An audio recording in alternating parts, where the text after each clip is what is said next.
රාජ්‍ය පරිපාලන පළාත් සභාව පළාත් පාලන අමාත්‍යාංශයට අදාළ වැය ශීර්ෂය පිළිබඳ සාකච්ඡාවේදී මූලික කරුණු කිහිපයක් පිළිබඳව මේ සභාවේ අවධානය යොමු කරන්න කැමතියි.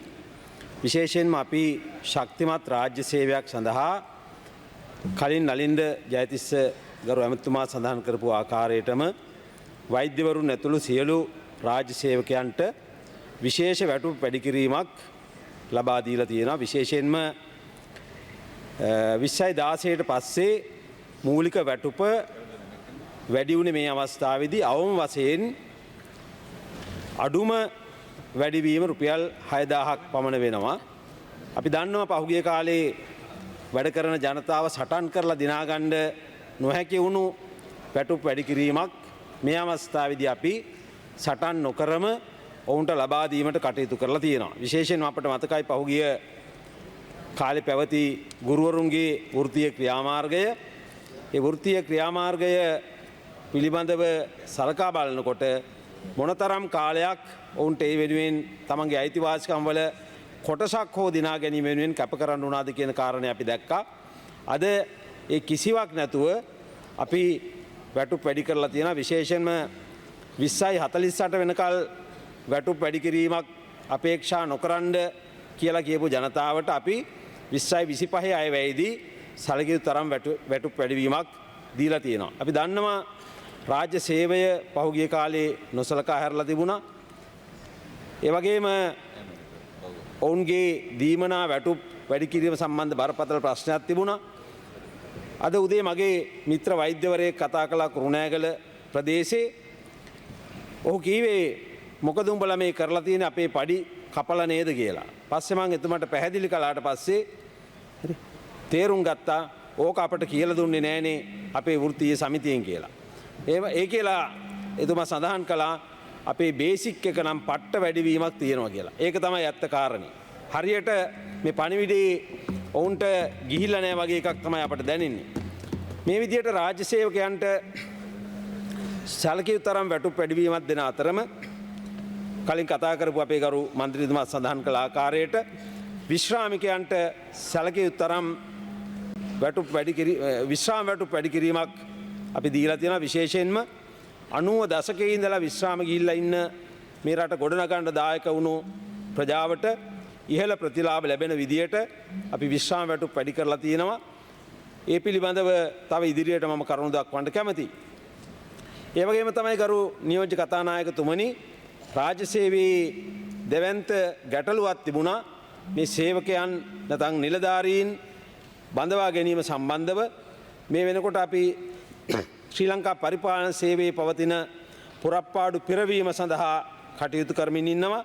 පවත්වපු විභාග වලින් ඒ සඳහා සුදුසුකම් ලැබූ අපේක්ෂකයන් තෝරා ගැනීමට අපි කටයුතු කරලා තියෙනවා. ඒ වගේම තමයි පහුගිය කාලේ කොවිඩ් තත්ත්වය සහ ආර්ථික අර්බුදය නිසා විභාග ප්‍රමාද වීමෙන් මේ පරිපාලන සේවාවලට අදාළ විභාගවලට වාඩි වෙන්න වයස ගැටලුවක් වුණු තරුණ තරුණියන්ට ඔවුන්ගේ වයස් සීමාව අවුරුදු 28 සිට 30 දක්වා දීර්ඝ කිරීමට අපි කටයුතු කරලා තියෙනවා. ඒ වගේම තමයි දීප ව්‍යාප්ත සේවා සඳහා බඳවා ගැනීම දැන් සිදු කරනවා.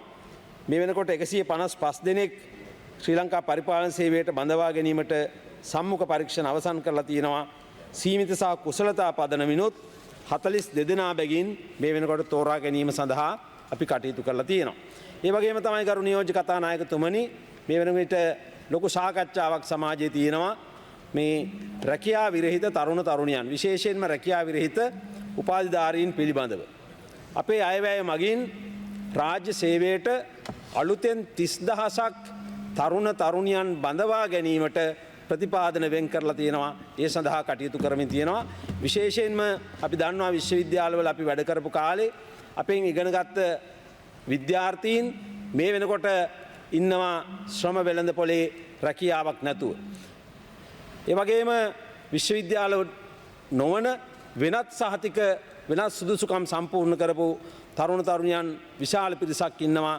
අපි මේ ආර්ථිකයේ බිඳ වැටලා තියෙන තත්ත්වයක් තුලත් ඔවුන් රාජ්‍ය සේවයට ඇතුළත් කරගෙන රාජ්‍ය සේවයේ වඩාත් ශක්තිමත් කරන්න වඩාත් කාර්යක්ෂම කරන්න තරුණ ජවය රාජ්‍ය සේවයට එකතු කරන්න අපි කටයුතු කරමින් ඉන්නවා.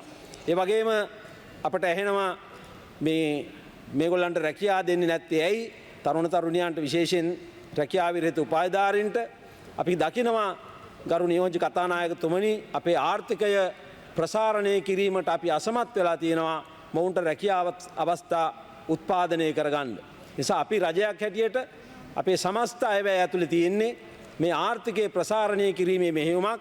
ඒ ප්‍රසාරණය කිරීමේ මෙහෙයුමේදී අනාගතයේ දේශපාලඥයන්ගෙන් ලියුමක් ගන්නේ නැතුව රෙකමෙන්ඩේෂන් එකක් නැතුව Tamanගේ හැකියාවට සුදුසුකම් වලට ගැලපෙන විදිහේ රැකියා ලබා ගැනීමේ අවස්ථාව අපි නිර්මාණය කරනවා.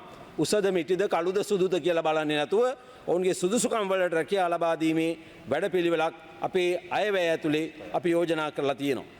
ඒ විතරක් නෙමෙයි මේ වෙනකොට ග්‍රාමීය පරිපාලනයේ ශක්තිමත් කිරීමට අපි ග්‍රාම නිලධාරී පුරප්පාඩු පෙරවීම සඳහා කටයුතු කරගෙන යනවා. ඒ වගේම කලින් පැවති විභාගවලින් ලකුණු ලබාගත් යම් පිරිසක් මේ වන විටත් සම්මුඛ පරීක්ෂණ පවත්වමින් ඔවුන් බඳවා ගැනීමේ මෙහෙයුම ආරම්භ කරලා තියෙනවා. බඳවා ගැනීමේ වයසත් අවුරුදු 30 ඉඳලා අවුරුදු 32 දක්වා අවුරුදු 2කින් වැඩි කරලා තියෙනවා. ඒ විතරක් නෙමෙයි ගමේ සියලු කටයුතු අපේ අමාත්‍යාංශවලට අදාළ සහ ජනතාවට සේවා සැපයීමේදී මැදිහත් වෙන්නේ ග්‍රාම නිලධාරීවරු. ඔවුන්ගේ පුහුණු දීමනාව 2009 ඉඳලා තිබුණේ රුපියල් 3000යි. අපි ඒක 2025 ජනවාරි 1 වෙනිදා ඉඳලා රුපියල් 17800ක් දක්වා වැඩි කිරීමට පියවර අරගෙන තියෙනවා. ඒ විතරක් නෙමෙයි ඔවුන්ගේ නිල ඇඳුම් දීමනාව ග්‍රාම නිලධාරී නිල ඇඳුම් දීමනාව රුපියල් 5000යි තිබුණේ. අපි ඒක 3 ගුණයකින් වැඩි කරලා තියෙනවා රුපියල් 15000 දක්වා. ඒ වගේම ඔවුන්ගේ කාර්යාල දීමනාව 100%කින් වැඩි කරලා තියෙනවා රුපියල් 1500 සිට රුපියල් 3000 දක්වා. ඒ වගේම තමයි 2024 දෙසැම්බර් 31 දිනට පවතින ග්‍රාම නිලධාරී පුරප්පාඩු 1881ක් පෙරවීම සඳහා තරඟ විභාගයක් පැවැත්වීමට විභාග දෙපාර්තමේන්තුව සමග දැන් අපි කටයුතු සිදු කරමින් යනවා. ඒ වගේම තමයි ග්‍රාම නිලධාරීන්ට අනන්‍ය වූ වැටුප් විහක් සහිතව ශ්‍රී ලංකා ග්‍රාම නිලධාරී සේවයේ සේවා ව්‍යවස්ථා සංග්‍රහය නැවත සලකා බලා අවශ්‍ය සංශෝධන සිදු කර 2025 ජූනි 1 වෙනිදා සිට ක්‍රියාත්මක කිරීමට අවශ්‍ය කටයුතු අපි මේ වෙනකොට සිදු කරමින් යනවා. ඒ වගේම පරිපාලන ග්‍රාම නිලධාරී පුරප්පාඩු පෙරවීමටත් අදාළ විභාග පැවැත්වීම සඳහා අපි කටයුතු කරමින් යනවා ගරු නියෝජ්‍ය කතානායකතුමනි. ඒ වගේම තමයි ඊ ග්‍රාම නිලධාරී ව්‍යාපෘතිය 2025 වර්ෂය සඳහා දීර්ඝ කරලා තියෙනවා. ගෙයින්ගට ගිහිල්ලා දත්ත රැස් කිරීම වෙනුවට විවිධ ආයතන සතු දත්ත ග්‍රාම නිලධාරී බවතුන් හරහා සත්‍යාපනය කරලා මේ ව්‍යාපෘතිය සාර්ථක කරගන්න අපේක්ෂා කරනවා.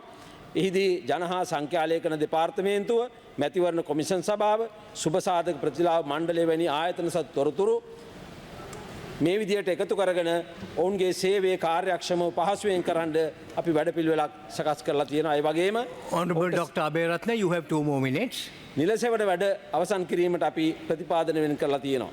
ඒ වගේම තමයි දිස්ත්‍රික් ලේකම් ප්‍රාදේශීය ලේකම් කාර්යාලය සඳහා කාර්මික නිලධාරීන් අනුමත සංඛ්‍යාව 610යි ඉන්නේ 345යි වැඩක් කරගන්න ගියපුවාම ප්‍රධාන ප්‍රශ්නේ මතුවෙන්නේ මේ කාර්මික නිලධාරීන්ගේ ප්‍රශ්නය. අපි මේ වෙන විට ඔවුන් බඳවා ගැනීම සඳහා කටයුතු කරමින් ඉන්නවා. ඒ වගේම ප්‍රාදේශීය ලේකම් කාර්යාල ඩිජිටල් කරන නියම ව්‍යාපෘතිය ආරම්භ කරලා තියෙනවා. මේක අපි අපේක්ෂා කරනවා සියලුම ප්‍රාදේශීය ලේකම් කාර්යාල සඳහා දියත් කිරීමට. ඒ වගේම ඒකාබද්ධ සේවාවල කළමනාකරන සහකාරවරුන් බඳවාගෙන ඉන්න පිරිසක්. ඒ වගේම ඔවුන්ගේ වැටුප් ගැටලු තියෙන්න පුළුවන්.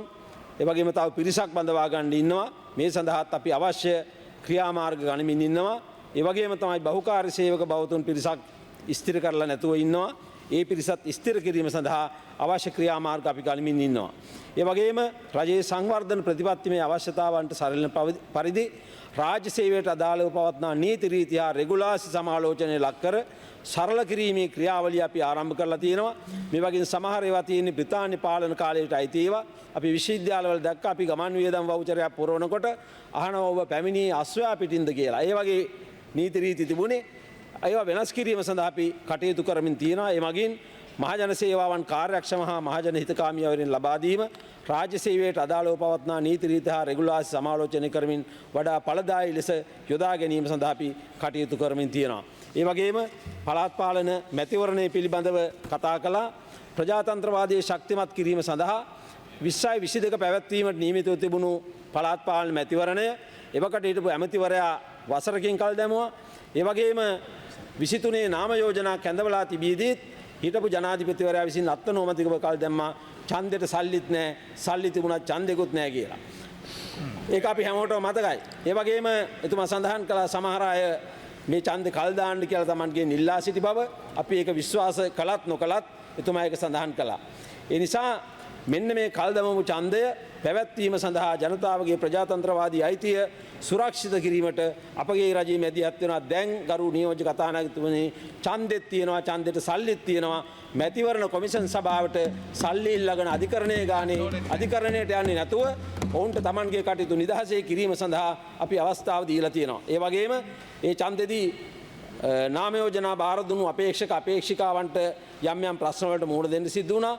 පෞද්ගලික නිවාඩු අහිමි වුණා සමහර අයගේ වැටුප් තාම ගෙවන්නේ නැහැ. Dr. Aberatne, your time is up. One more minute. ඒ වගේම රාජ්‍ය සේවයේ නිරත වූවන්ට තමන්ගේ සේවා ස්ථාන වලින් දුර බැහැර ස්ථාන වලට යන්න සිද්ධ වුණා. මෙන්න මේ වගේම සමහර අය ඉල්ලා ආස් වෙලා තමයි තරම් කළේ. ඒ අපහසුතාවට පත් වුණු රාජ්‍ය සේවයේ නිරත වුණු අපේක්ෂක අපේක්ෂිකාවන්ට සහන සැලසීම සඳහා ගරු නියෝජ්‍ය කතානායකතුමනි අපි කටයුතු කරමින් තියෙනවා. ඒ වගේම අපි 2025 වර්ෂයේදී ඉටු කිරීමට අපේක්ෂිත කාර්යයන් රාශියක් තියෙනවා. ඉදිරි අවස්ථාවලදී අපි ඒ කාරණා සඳහන් කරන බව ප්‍රකාශ කරමින් මම නිහඬ වෙනවා. බොහොම ස්තුතියි.